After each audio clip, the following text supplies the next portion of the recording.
Jetzt haben wir gerade die Socken da rausgenommen aus den Sackel da, ne? Haben wir neu gekauft, ne?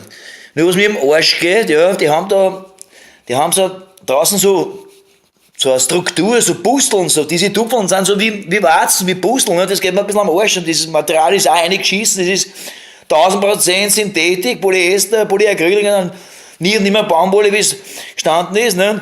Und wenn ich das umdrehe, ich kann das jetzt nicht leicht mit dem Handy in der anderen protzen, ich schliefe da eine in diesen Kunststoff-Arschlochsocken da, ja, wenn ich das umdrehe, ja, dann muss ich das Oberling wieder den Scheißen, doch. So, jetzt habe ich das umgedreht, da schauen diese Tupfen, beziehungsweise das Muster dezent aus, ja, schaut aber aus wie ein Großvatersocken aus den 20er, 30er Jahren, ja, wenn du es aber umdrehst, so wie in dem Fall da, mit diesen ganzen Pusteln, mit diesen ganzen Arschloch-Ding, schaut das aus wie ein Schulbubensocken, ja, also voll eingeschissen.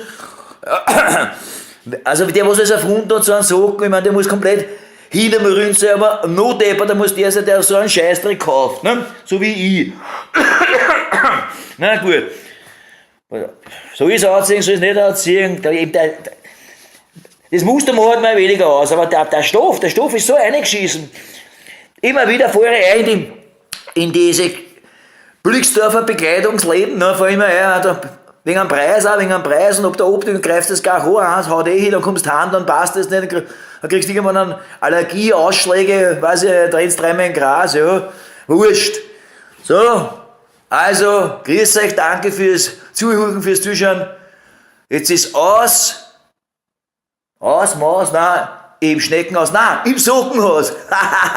Alle Tiere.